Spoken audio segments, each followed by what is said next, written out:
cipher, iaitu jenis cipher yang pertama yang telah kita belajar pada minggu yang lalu. Baik, pada hari ini kita akan masuk dua Roman dekat sini, iaitu substitution cipher. Okay, substitution cipher.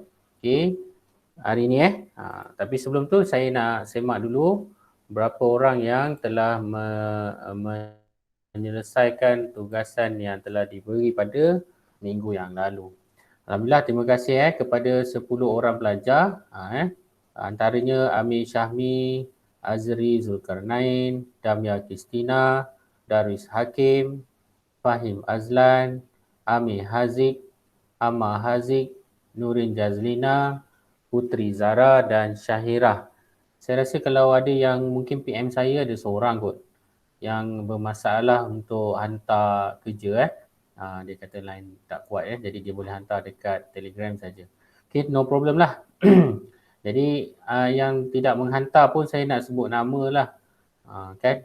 Adam Zakwan, Amir Haikal, Anik Muhaimin, Irsyad Ahmad, Muhammad Asfar, Muhammad Naim Danish dan Sulaiman. Okay. Jadi yang tak hantar ni pun saya akan tuntut kerja ni walaupun dah naik sekolah nanti Dan naik sekolah kemungkinan saya tak suruh buat lah. Saya nak rotan saja, kemudian barulah saya suruh dia buat. Okay, jadi ada masa seminggu lebih, tolong selesaikanlah.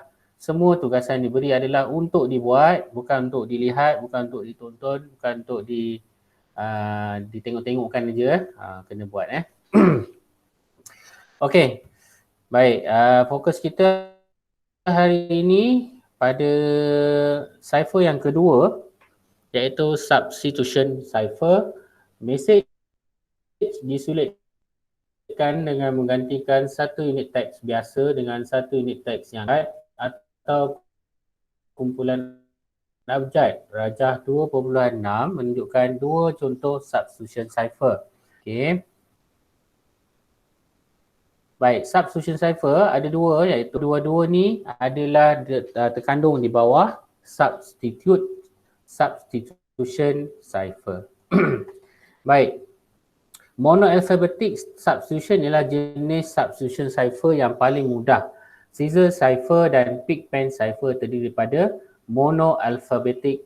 Okay, monoalphabetic substitution kerana proses penyulitan dilakukan dengan menggantikan setiap abjad teks biasa kepada abjad yang lain.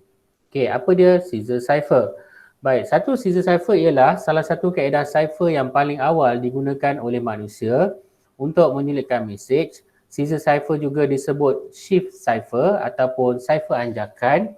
Penyulitan teks biasa, plain text, dilakukan dengan menggantikan setiap abjad dalam teks itu dengan abjad yang lain dalam susunan abjad itu. Dengan menganjakkan abjad dalam susunan abjad, bilangan anjakan ini dikenali sebagai key ataupun kunci dan boleh diwakili dengan sebarang simbol. Contohnya, K sama dengan 5 bermaksud anjakan sebanyak 5 tempat ke kanan dilakukan pada senarai abjad. Rajah 2.7 menunjukkan contoh K sama dengan 5. Baik, abjad dalam teks biasa adalah seperti berikut. A, B, C, D, E, F, G, H, I. Apabila diadakan Caesar sebanyak 5 kunci, bermaksud anjakan 5 abjad berlaku. V, W, X, Y, Z dan A. Abjad dalam teks cipher dah jadi macam gini Ini adalah susunan abjad dengan kunci 5. Okey, maka abjad A dalam teks biasa akan digantikan dengan abjad V. Abjad B akan digantikan dengan abjad W. Dan seterusnya, pengirim mesej akan menentukan nilai K yang akan dijadikan sebagai kunci penyulitan. Mari kita tengok contoh yang lain. Baik, contoh yang diberi 2.1. Nyah sulit menggunakan Caesar cipher. Amir menerima satu mesej berikut. Dia diberitahu bahawa kaedah cipher yang digunakan ialah Caesar cipher dengan kunci 3.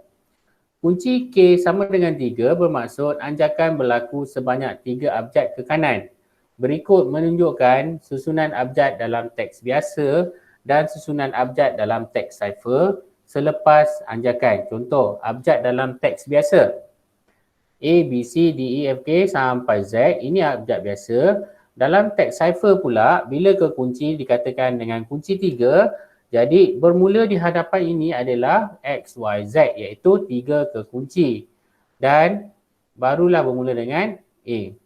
Okey, tulis semula abjad dalam mesej cipher, gunakan jadual dibina di atas, gantikan abjad-abjad teks cipher dengan abjad-abjad teks biasa.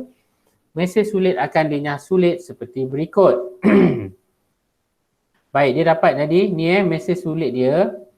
Okay, G, R, J, M, X, A, F, H, X, K, Q, F, K.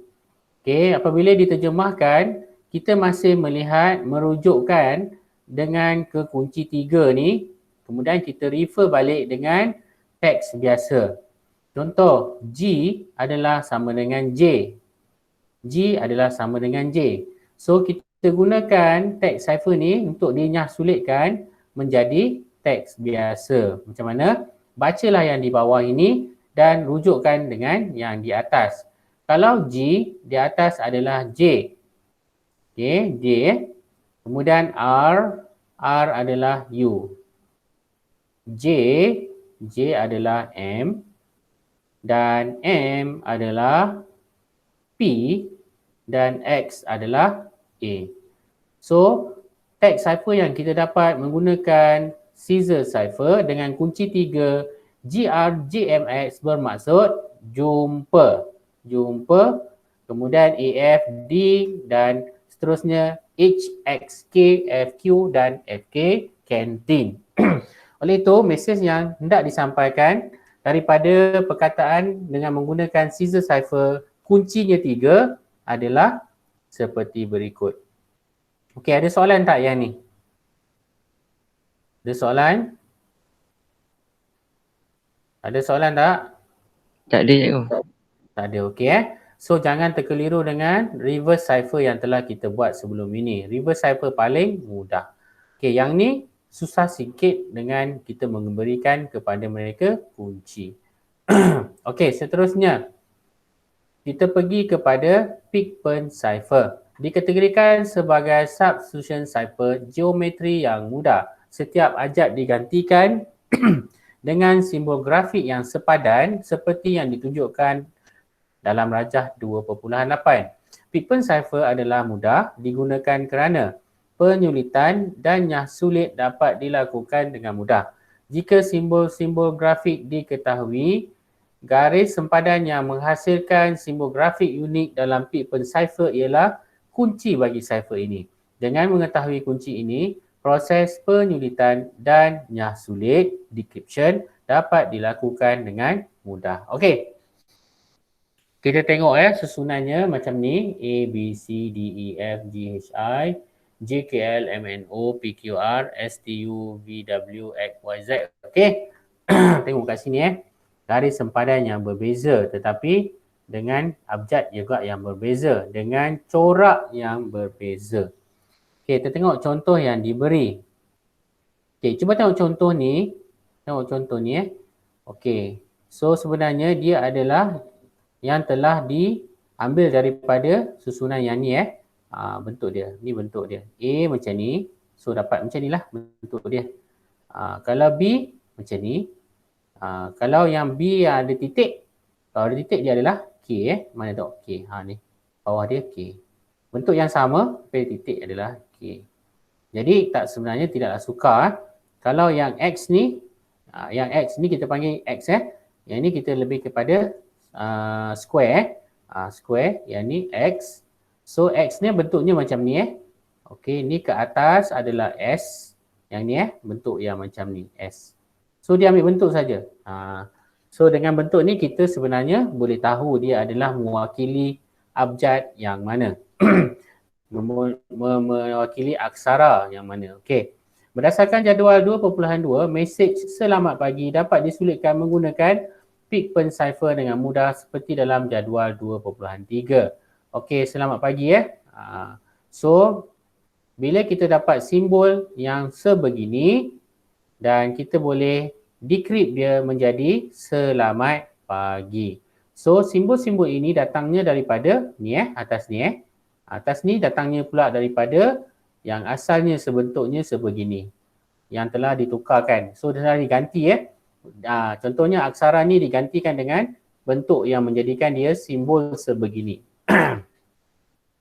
Okey, itulah Pigpen cipher. Ada soalan tak sampai ke Pigpen cipher? Ada tak? Tak ada cikgu. Okey, tadi yang basic kan. Dia betul contoh sini. Kemungkinan juga dia boleh menjadi yang berbeza. Variasi yang pelbagai. So yang variasi yang pelbagai ni ada dekat sumber yang diberi ni Thomas Hunter. So saya tak nak bincang kat sini lah. Sebab yang kamu akan belajar hanya yang basic saja yang asas saja. Okey. Baik. Yang diberi sekarang contohnya 2.2. Text cipher yang diberi berbentuk begini Okey, so kita akan refer kepada bentuk yang telah kita tengok tadi. Okey, contohnya V dekat sini adalah X. Okey, so yang ni full square adalah E.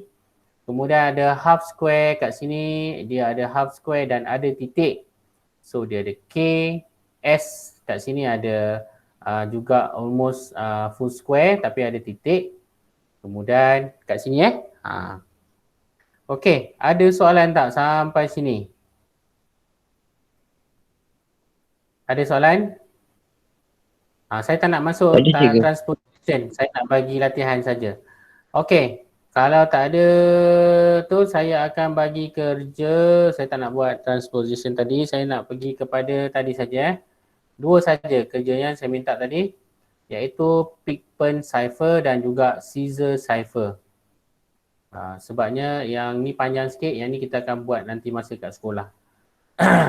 Okey, kalau tak ada soalan, tunggu sekejap lagi. Kalau tak sekejap lagi, saya hantar mungkin lewat sikit latihan ni. Boleh? Boleh? Boleh. Okey. Kalau boleh begitu, kita tangguhkan kelas dulu untuk yang ni. Sekejap lagi nanti kalau sempat, saya pun ada latihan kat sini. Saya hantar. Tuh, hai.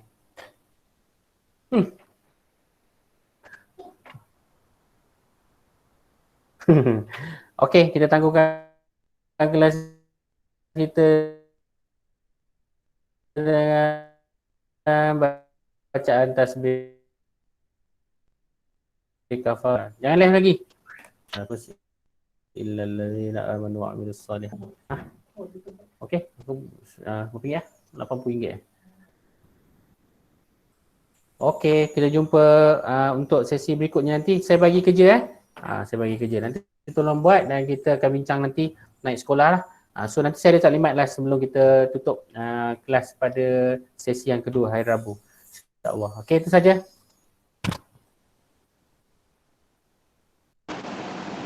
Terima kasih cikgu. Terima kasih cikgu.